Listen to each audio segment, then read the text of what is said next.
नमस्कार साथियों। देखिए, हमने जो इतिहास स्टार्ट किया था, प्राचीन इतिहास, आज उसी का नेक्स्ट श्रृंखला है। हमने पहले वीडियो में प्रागैतिहास पढ़ा था, फिर दूसरे वीडियो, तीसरे चौथे वीडियो में हमने 3 वीडियो में कंप्लीट किया सिंधु घाटी सभ्यता। आज उसी के में हम आगे पढ़ेंगे। हम लोग जो पहले प्रागैतिहास स्टार्ट किया था, फिर आद्य इतिहास, और आज से शुरू होगा इतिहास। और इतिहास में भी हमने बताया था कि 2 भागों में हम लोग बांट के 3 भागों में पढ़ते हैं। एक पढ़ते हैं प्राचीन इतिहास, एक पढ़ते हैं मध्यकालीन इतिहास यानी मिडाइवल हिस्ट्री, और एक पढ़ते हैं मॉडर्न हिस्ट्री यानी आधुनिक इतिहास। तो जो प्राचीन इतिहास है, जिसे एंशिएंट हिस्ट्री कहा जाता है, इस एंशिएंट हिस्ट्री में ही शुरुआत होती है आज वैदिक सभ्यता की। और वैदिक सभ्यता को हम लोग पढ़ेंगे जब हमारे यहाँ सिंधु घाटी सभ्यता समाप्त हुई। तो सिंधु घाटी सभ्यता के इतिहास को मैंने कल समझा दिया था कि सिंधु घाटी सभ्यता का पतन कैसे हुआ। तो मैंने एक बताया था उसमें कि एक चाइल्ड नामक जो बहुत बड़े इतिहासकार हैं, उन्होंने बताया था कि भारत पर, ये मध्य एशिया के जो लोग थे, इन्हें मैंने बताया था कि इजराइल पर हजरत मूसा ने जब आक्रमण किया था, तो हजरत मूसा के आक्रमण के बाद मध्य एशिया से लोग भागे थे, मध्य एशिया की तरफ भागे थे। मध्य एशिया वाले चूँकि वहाँ से भागे थे, भारत की जो सिंधु घाटी सभ्यता का व्यापार था उनसे जुड़ा हुआ था, वहाँ के लोगों से, मेसोपोटामिया की सभ्यता से। तो उन लोगों को पता था कि जो सिंधु नदी के आसपास की जो सभ्यता है, ये एक विकसित सभ्यता है, एक अच्छी सभ्यता है। तो वो लोग वहाँ से आए थे और आक्रमण किए थे। आक्रमण करने के बाद यहाँ के लोगों को अपना गुलाम बना लिया। ये मैं चाइल्ड साहब के हिसाब से बता रहा हूँ, सबसे जो कि प्रमाणिक इतिहास उन्हीं का माना जाता है, तो उनके हिसाब से मैं बता रहा हूँ। तो यहाँ के लोगों को उन्होंने बताया था कि ये दस्यु हैं, दस्यु आर्य कहा उन्हें। और जो लोग आए थे, जो लोग आए थे, उन्होंने अपने आप को कहा था आर्य श्रेष्ठ, मतलब अपने आप को कहा था, ठीक है। तो आए, उन्होंने अपने आप को आर्य कहा, और यहाँ के लोगों को दस्यु कहा था। यहाँ के लोगों को दस्यु, और जो आए थे, जो गुलाम बनाए थे, उनको आर्य कहा था। तो देखिए, वैदिक संस्कृति है, ये वैदिक संस्कृति जो है ये चलता है 1500 BC से लेके, यानी ईसा मसीह के जन्म से 1500 साल से पहले से लेकर के 600 BC तक के काल को कहा जाता है। यानी ईसा मसीह के जन्म से 1500 साल पहले से लेकर 600 BC तक के काल को हम लोग कहते हैं वैदिक संस्कृति। और ये वैदिक संस्कृति को भी हम लोग 2 भागों में बांट के पढ़ते हैं। एक को बोलते हैं ऋग्वैदिक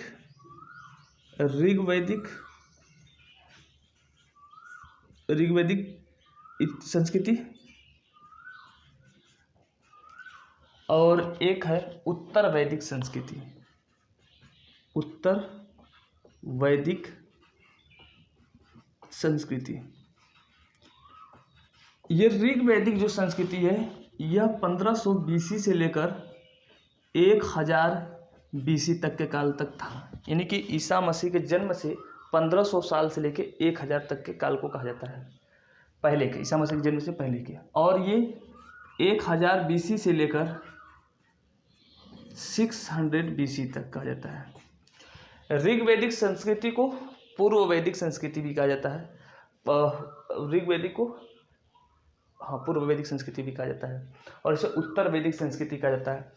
इसको जानने, इस ऋग्वैदिक संस्कृति को जो जानने का सबसे प्रमुख जो ग्रंथ है, इसको सबसे महत्वपूर्ण जो जानने का ग्रंथ है, वो ग्रंथ है ऋग्वेद।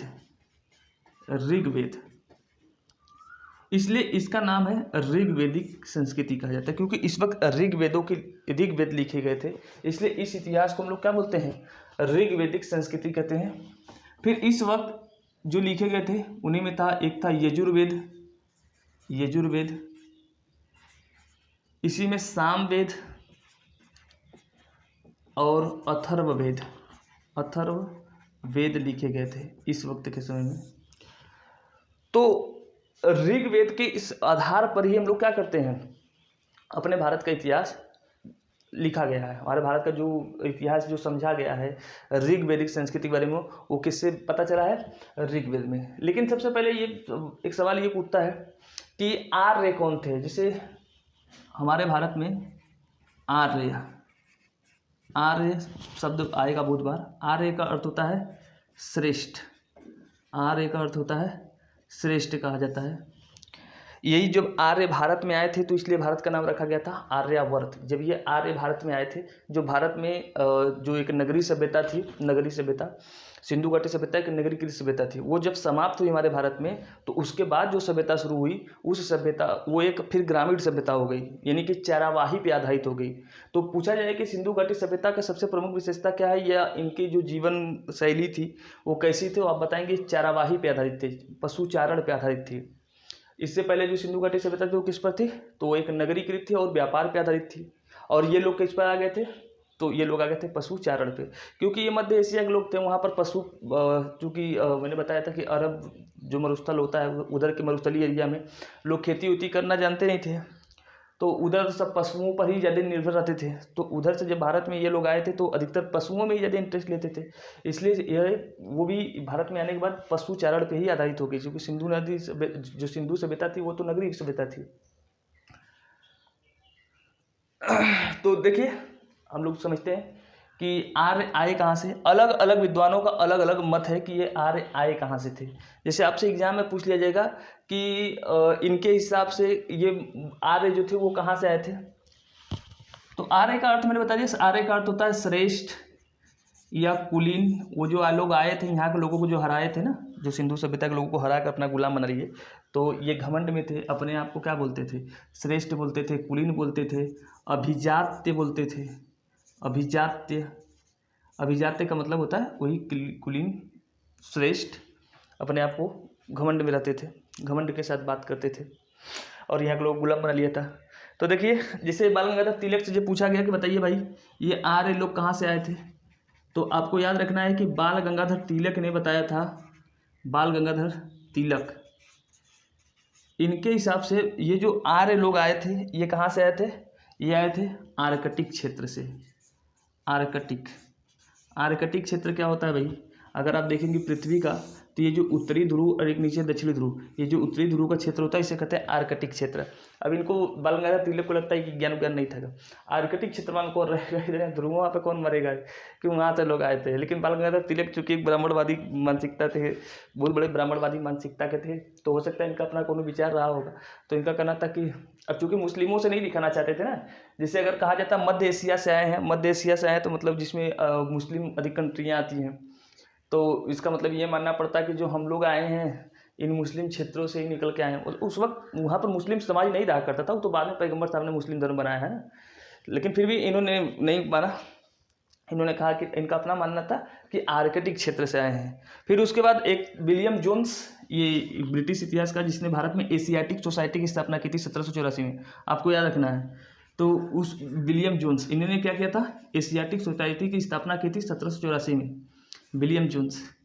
इनका मानना था कि ये जो आर्य लोग हैं ये कहाँ से आए हैं, तो ये लोग आए हैं यूरोप से। कहाँ से आए हैं, यूरोप से। विलियम जोन्स का मानना था, क्योंकि विलियम जोन्स भी ब्रिटेन के ही थे, तो इनका मानना था कि हम ही लोगों के क्षेत्र से आए हैं।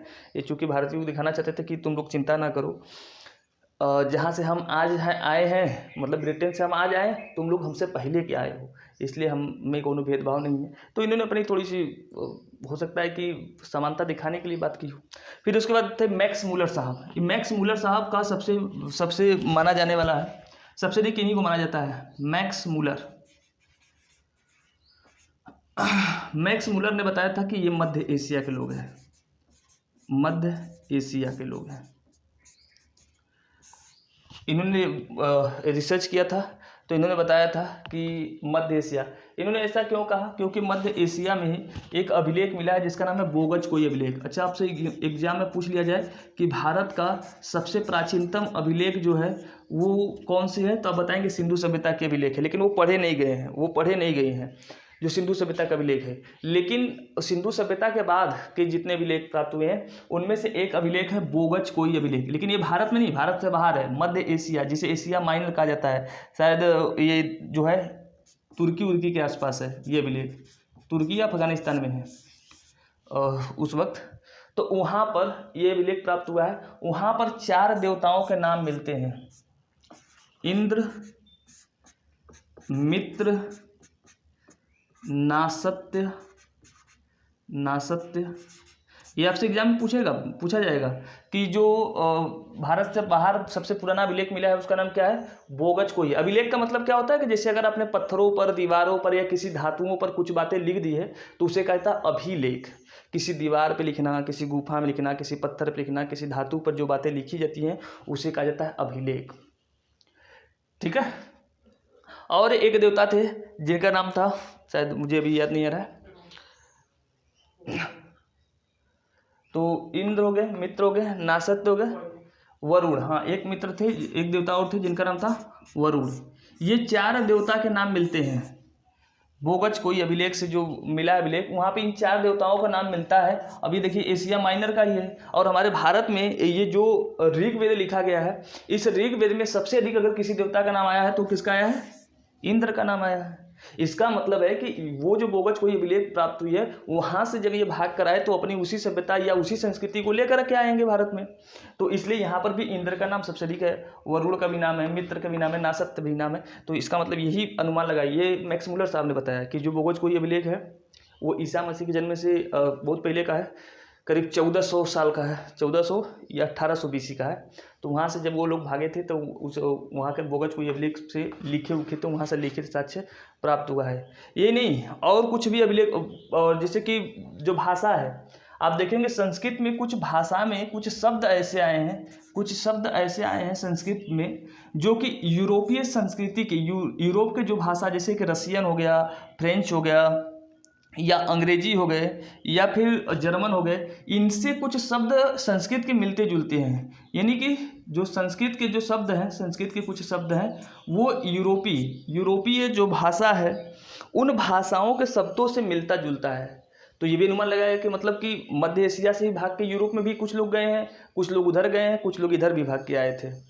तो ये भी अनुमान लगाया जाता है इनकी भाषा के आधार पर भी पता लगाया था, क्योंकि संस्कृत में ऐसे बहुत से शब्द मिले हैं जो कि रसियन में भी वही मिलता है और अंग्रेजी में भी मिलता है और भारत में भी मिलता है इससे कुछ शब्द।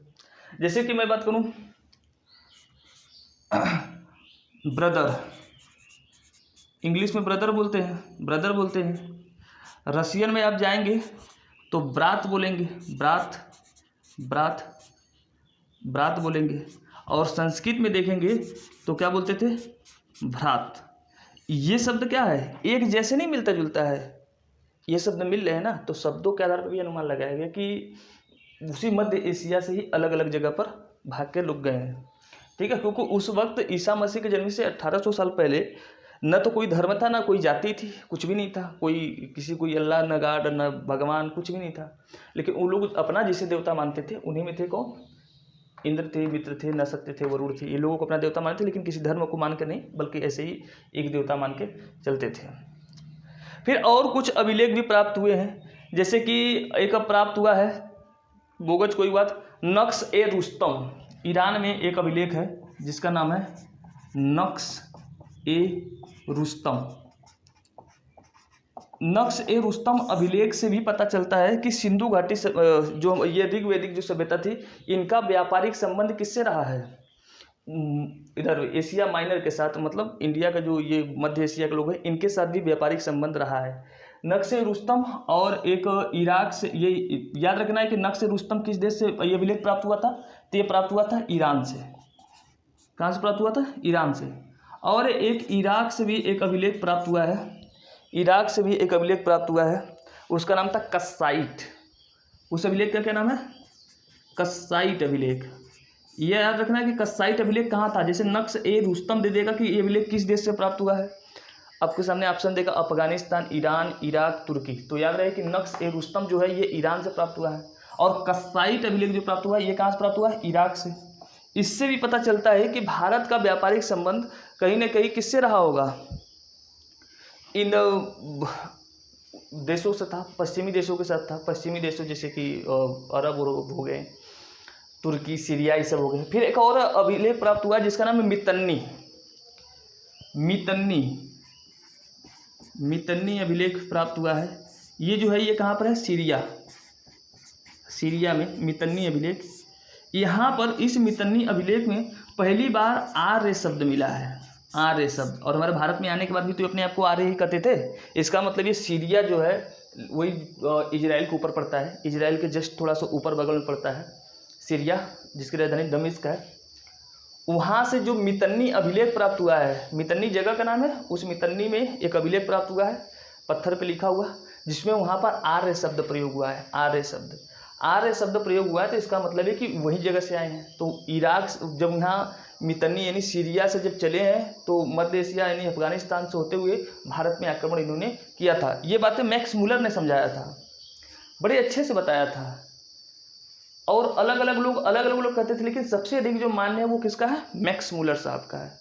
तो ये याद रखना, जितनी बातें मैंने बताया है। ये पूछ लिया जाएगा कि बोगज कोई अभिलेख में से निम्नलिखित में से किस देवता का उल्लेख नहीं किया गया है, तो आपको 3 देवता दे देगा और एक दूसरा कोई दे देगा, गणेश देगा, हनुमान दे देगा या ब्रह्मा दे देगा, कुछ अलग अलग नाम दे देगा।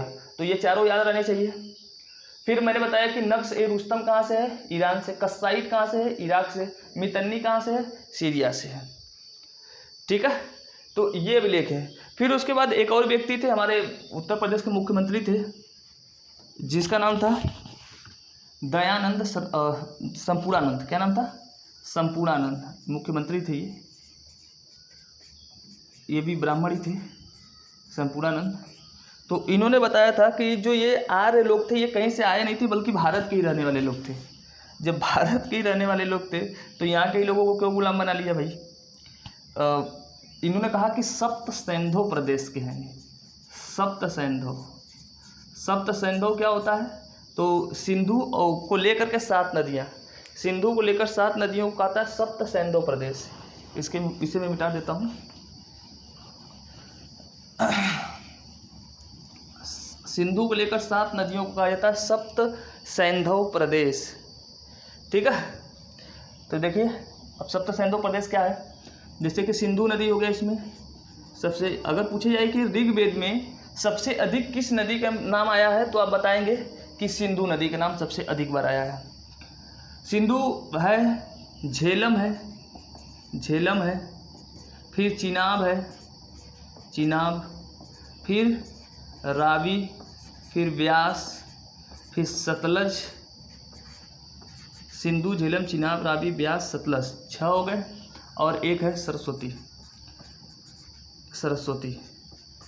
याद रखना कि सबसे पवित्र नदी अगर ऋग्वेद में किसी को कहा गया है तो किसे कहा गया है, सरस्वती नदी को कहा गया है। इसे कहा जाता था नदीतमा। सरस्वती को क्या कहा जाता था, नदीतमा। सबके प्राचीन नाम भी याद रखना है। जैसे सतलज को कहा जाता था, इधर से आते, सिंधु को सिंध ही कहा जाता था, सिंधु ही कहा जाता था। झेलम को वितस्ता कहा जाता है। ये प्राचीन नाम याद रखिएगा, क्योंकि एग्जाम में आपसे पूछ लेगा कि झेलम नदी का प्राचीन नाम क्या था। 4 ऑप्शन दे देंगे, इन्हीं चारों नदियों का पुराना नाम। जैसे चिनाब का प्राचीन नाम था अस्किनी। क्या नाम था, अस्किनी नाम था। रावी का प्राचीन नाम क्या था, परुषड़ी था। क्या नाम था, परुषड़ी। और व्यास का नाम जो था वो था विपाशा। और सतलज का नाम था, हाँ, सतुद्री। सतलज का नाम क्या था, सतुद्री। सतलज का नाम था सतुद्री। तो ये 7 नदियों को कहा जाता था सप्त सैंधव प्रदेश। ये क्योंकि इनमें सबसे प्रमुख जो नदी थी वो कौन थी, सिंधु थी, इसलिए इसके नाम था सप्त सैंधव प्रदेश। तो संपूर्णानंद साहब ने बताया था कि ये जो आर्य लोग थे ये किसी दूसरे देश से नहीं आए थे, बल्कि अपने ही भारत में रहने वाले लोग थे ये। ऐसा इन्होंने क्यों कहा, जानते हैं कि हमारे भारत में बहुत से विखंडन किया गया। जैसे कुछ लोगों का कहना है कि ये जो आर्य लोग थे या जो ब्राह्मण हैं ये हमारे देश के लोग नहीं हैं, बल्कि दूसरे देश से आए हुए लोग हैं, और यहाँ के लोगों को इन्होंने गुलाम बनाया और आज तक इन पर अपना क्या कर रहे हैं, शासन कर रहे हैं। तो संपूर्ण चूँकि ब्राह्मण थे तो उन्होंने कहा कि नहीं, इतिहास लिखा तो बताया कि नहीं, हम बाहर से नहीं आए लोग हैं, तो हम कहाँ के हैं, तो उन्होंने बताया कि हम सप्त सैंधव प्रदेश इसी जगह के रहने वाले लोग थे। इन्होंने ऐसा अपना दिया है। ठीक है, फिर उसके बाद एक आए दयानंद सरस्वती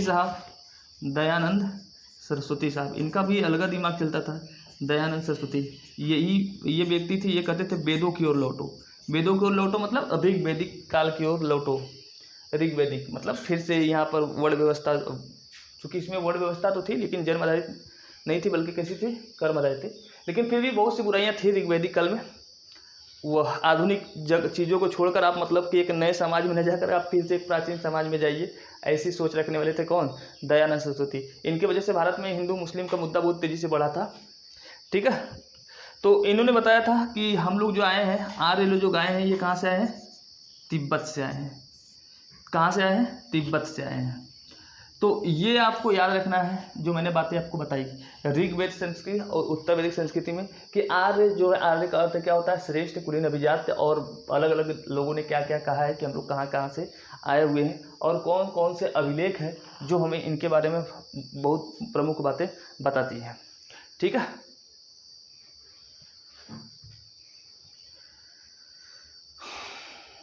देखिए वीडियो लंबा हो जाता है तो फिर उतना मज़ा भी नहीं आता है, तो मैंने सोचा कि अब आज इतना ही करते हैं, फिर कल इनमें कुछ साहित्य है, जैसे कि साहित्य कौन कौन से है, उन साहित्य की क्या क्या प्रमुख बातें हैं, उनके आधार पर हम लोग कल इतिहास को समझेंगे। 2 वीडियो लगेंगे और तो ऋग्वैदिक सभ्यता समाप्त हो जाएगी। ठीक है, तो सभी को धन्यवाद, बाय।